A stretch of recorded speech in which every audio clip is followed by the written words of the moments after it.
Alors, quels seraient pour toi les critères efficaces pour choisir un fournisseur quand on veut commencer à faire des mailings donc, et qu'on est en train de choisir? Quels sont, on va dire, les grands points qu'il faut regarder selon le type d'activité qu'on a? Ben moi, ce que je dis, il faut vraiment que vous faisiez affaire avec des spécialistes, avec des gens ça fait longtemps qui font l'activité, parce que moi, je pourrais dire que là, un an, là, j'étais pas vraiment spécialiste parce que j'avais pas encore toutes les connaissances que j'avais aujourd'hui. Euh, mais vraiment, c'est qu'à tous les jours, il y a des nouveaux algorithmes qu'il faut surpasser et tout ça. Donc, il faut vraiment faire affaire avec des gens d'expérience. OK?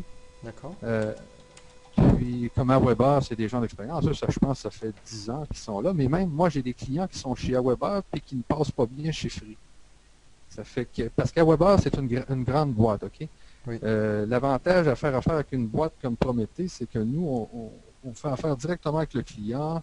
On peut prendre le temps de changer ses URL, changer son domaine, regarder pourquoi ça passe pas et tout ça, là. Donc, il y a des boîtes qui sont plus personnalisées comme la nôtre, mais il y a des boîtes comme Aweber qui ont encore plus de puissance pour envoyer des emails que nous. Ça fait que D'accord. c'est à voir, là. Ouais. Ok, donc il y a aussi le critère de taille, on va dire. C'est ça. Savoir, est-ce qu'on préfère aller chez un gros qui a, on va dire, ces critères de fiabilité, de réputation, ou chez un petit où l'avantage c'est que ben, on a un contact direct. Moi j'avoue, quand on envoie un mail au service de Aweber, moi j'utilise Aweber, quand on envoie un mail pour demander s'il y a une personnalisation qui est prévue ou autre, bon les réponses c'est très on est américain, vous êtes français, qu'est-ce que vous faites chez nous? Oui, c'est ça. C'est un petit peu particulier. Donc, c'est sûr que c'est pas pour la qualité, on va dire, du suivi et de l'envie de faire plaisir aux clients que je resterai chez Weber. Euh, Puis il faut aussi que ces sociétés-là aient quand même assez d'adresses IP, hein, parce que nous, tu vois, on a environ 500 adresses IP là, dans notre rack d'adresses IP. Et puis, il faut beaucoup d'adresses IP pour envoyer des mails. Juste Yahoo, par exemple, ça nous prend 40 adresses IP pour envoyer des Yahoo correctement, là. Si vous faites affaire avec une compagnie qui dit être un autorépondeur, mais qui ont juste une adresse IP, là, ça marche pas, là, tu sais.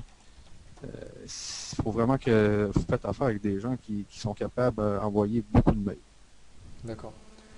J'ajouterais deux critères, selon moi aussi, pour le choix.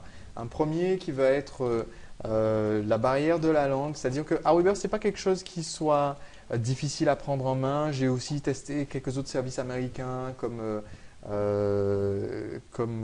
iContact, etc. C'est vrai que si on est un peu anglophone, quelquefois, vu que les fichiers d'aide ne sont pas traduits, etc., quelquefois la barrière de la langue, il vaut mieux choisir un outil francophone que de s'embêter avec les leaders américains si on est bloqué par ça. Et j'ajouterais aussi un dernier critère qui est important, c'est au niveau des fonctionnalités.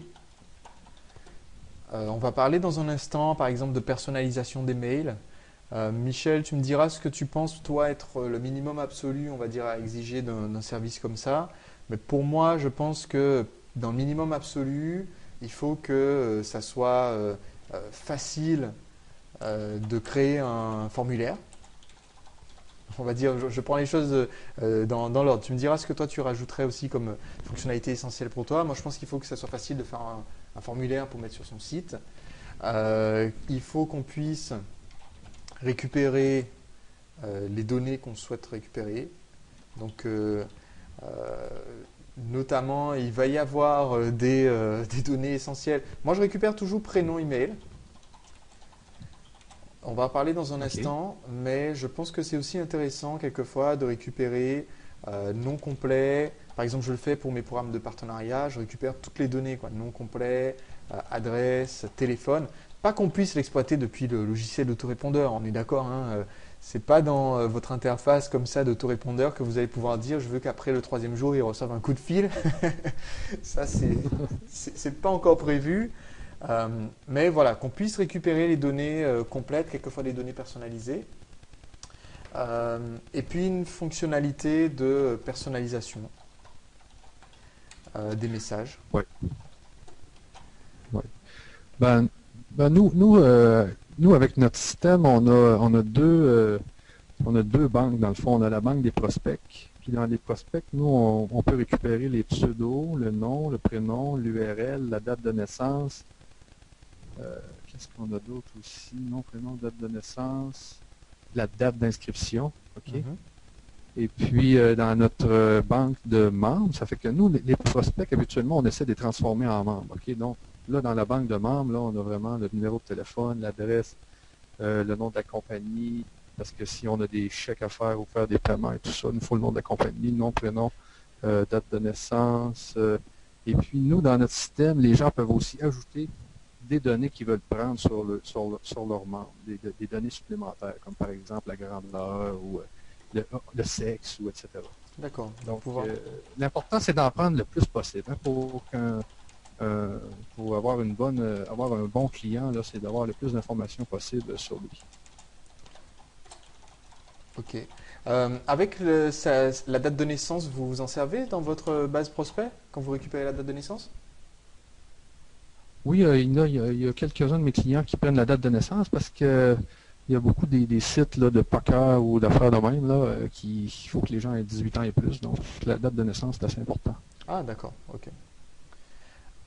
D'accord, donc ça permet aussi de personnaliser les messages. Ah oui, et puis évidemment, la raison pour laquelle à la base, la plupart de ces services s'appellent des autorépondeurs, c'est parce que aussi on veut pouvoir gérer automatiquement une séquence. Exactement, la fameuse séquence. Ouais. Voilà, donc on va en parler dans un instant de la fameuse séquence parce que je pense qu'elle est, c'est un point aussi très important qu'on doit devoir traiter. Mais gérer automatiquement la séquence de mail, c'est ce qui va permettre justement de ne pas tous les jours travailler à envoyer une newsletter alors que c'est la même qu'on envoie à chaque nouveau prospect qui est rentré. C'est tout le but, tout l'objectif de l'autorépondeur. Alors donc, on a d'ailleurs traité cette question, comment traiter les mails, c'est justement grâce à ces fournisseurs. J'avais une dernière question sur ce chapitre bien démarré. Et cette question est toute simple. Quand on peut rédiger un mail dans la plupart des autorépondeurs et des logiciels de mailing, on a le choix entre rédiger des emails au format HTML, c'est-à-dire comme ce qui ressemblera vraiment à une newsletter, ou rédiger les emails au format texte. Est-ce que toi, tu as déjà effectué des tests? Est-ce que tu as déjà vu des divergences de résultats? Qu'est-ce que tu recommanderais? Ben, pour ce qui est des newsletters, le mieux c'est de les faire en HTML. Parce que les fournisseurs, les grandes compagnies qui reçoivent les mails comme Hotmail et tout ça, s'attendent d'avoir les newsletters en HTML. C'est sûr que si tu envoies une newsletter en texte, eux vont se dire, habituellement, ceux qui envoient du texte, c'est du particulier à particulier ou c'est des mails transactionnels. Mais les mails de newsletter, habituellement, c'est en HTML. Et puis, il y a des points aussi qui sont donnés pour la qualité du HTML. Ça fait que si vous envoyez des mails à Hotmail, à Yahoo, à Gmail, tous ces sociétés-là vont regarder si vous avez fait un beau HTML, si c'est quelque chose qui a de l'air professionnel. Ce n'est pas des gens qui vont regarder, c'est vraiment des algorithmes qui ont développé, qui permettent de voir si votre HTML est correct et tout ça. Et puis, vous pouvez même l'essayer. Habituellement, vous ouvrez un compte test chez Hotmail, OK? Pour tester si vos mails passent en spam ou s'ils passent en inbox. Et puis vous faites un HTML et puis vous allez voir, vous allez l'envoyer à Hotmail, puis il va peut-être arriver en spam parce que votre HTML est mal fait. Vous allez changer les 3-4 choses dans votre mail et puis il va arriver dans l'inbox. Vous le voyez automatiquement là, que Hotmail regarde ça de près. Donc, si vous envoyez c'est possible d'envoyer des newsletters en texte, OK? Puis probablement que Hotmail ne le verra pas, mais il va peut-être le voir. On ne sait pas trop, là. Mais l'idéal pour les newsletters, c'est d'envoyer ça en HTML parce que les gens cliquent plus aussi.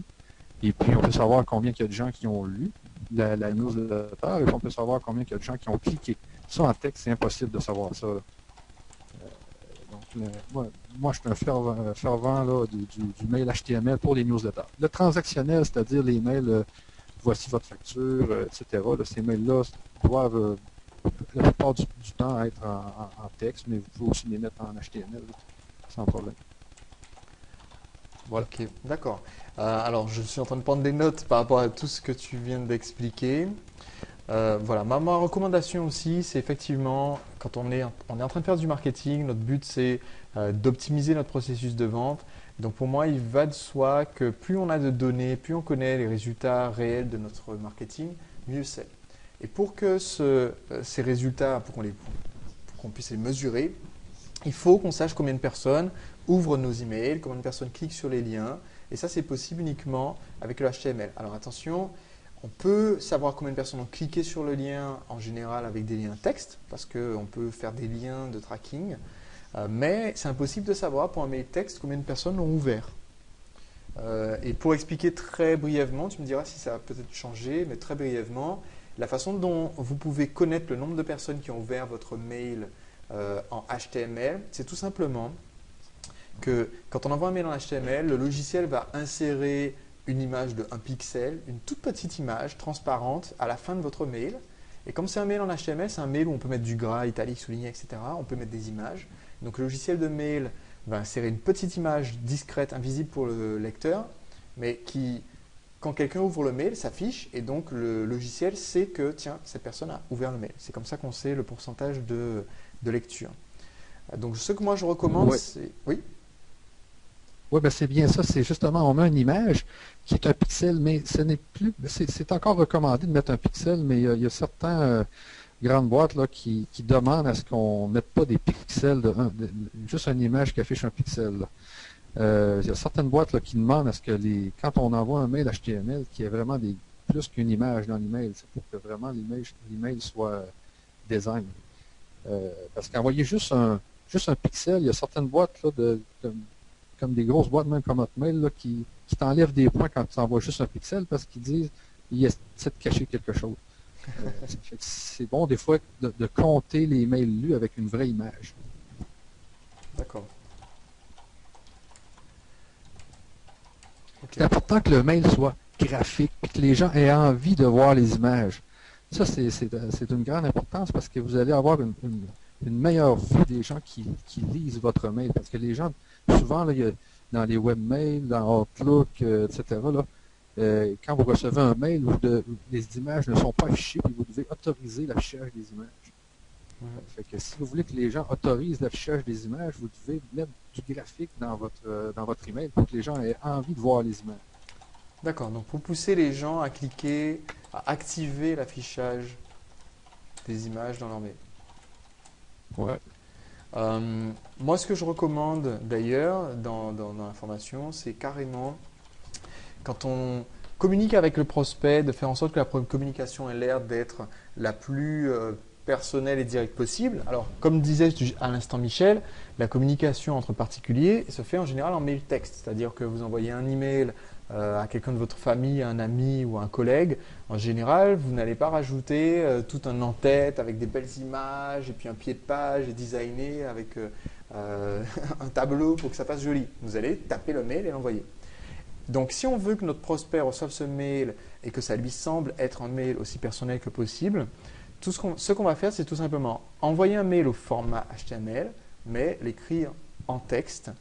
Par contre, ce que j'utilise dans certaines de mes newsletters pour pousser les gens justement à activer l'affichage des images, c'est que dans un ou plusieurs des tout premiers messages qu'un nouveau prospect va recevoir, je vais par exemple lui parler d'une vidéo ou bien je vais carrément mettre une photo dans le mail et je vais mettre dans le alt de l'image. Alors quand vous insérez une image dans un mail, vous avez un paramètre qui s'appelle alt ou description selon le logiciel que vous utilisez pour le rajouter. Certains appellent ça le titre. Dans la pratique, c'est le paramètre alt en HTML. Vous n'avez pas besoin de toucher le code. Quand vous ajoutez une image, en fait, par exemple dans Thunderbird, vous envoyez un mail, vous envoyez une image, le logiciel vous demande est-ce que vous pouvez insérer une description pour cette image. Et donc là, je vais mettre dans les messages automatiques, je vais mettre en alt, activer les images dans vos emails pour pouvoir voir cette photo par exemple. Juste dans le but que les gens le fassent quand ils viennent de s'inscrire à la mailing list. En plus, ça les fait faire une action, ce qui, tu me diras si j'ai tort ou j'ai raison, Michel, mais il me semble que maintenant les fournisseurs comme Google, etc., comme Gmail, je veux dire, prennent en compte si les personnes qui reçoivent nos mails cliquent sur les liens, activent les images, etc. Je crois qu'ils prennent ça en compte pour savoir si c'est pertinent, le mail qu'on leur a envoyé. C'est exact? Oui, actuellement, oui. Depuis, je penserais, 1 an, peut-être, même peut-être 6 mois, mais je sais que Gmail l'avait dévoilé, là. Maintenant, ils regardent le taux de personnes qui vont activer vos images, ils regardent le taux de personnes qui vont ouvrir vos mails, puis ils regardent le taux de personnes qui vont cliquer. C'est que c'est rendu quelque chose de très important là, quand vous envoyez un mailing. S'il y a 90% des gens qui n'ouvrent pas votre newsletter, là, vous avez de fortes chances d'être vu comme un spammer. Ok, donc il faut que concrètement, il faut pousser les gens à l'action dès le début, dès les premiers messages qu'on leur envoie. On va parler d'ailleurs dans un instant des fameux premiers messages qu'on leur envoie et voir ensemble qu'est-ce qu'il faut faire dans ces messages pour avoir le maximum de retours sur nos campagnes de mail. Ok, donc on a couvert déjà pas mal de points, quelques-uns qui sont techniques, mais c'est normal, c'est un sujet qui est aussi un peu technique par rapport à votre stratégie de marketing par email. Maintenant, avant de continuer, je pense qu'il est essentiel qu'on parle de quelques erreurs graves à éviter. Donc j'ai recensé certaines questions. La question n'est pas forcément même une erreur, mais il y a quelques questions qui, selon moi, touchent des points critiques de votre marketing par mail et sur lesquels il ne faut pas du tout se tromper quand vous faites votre marketing si vous voulez avoir des résultats concrets. Donc c'est ce qu'on va voir maintenant.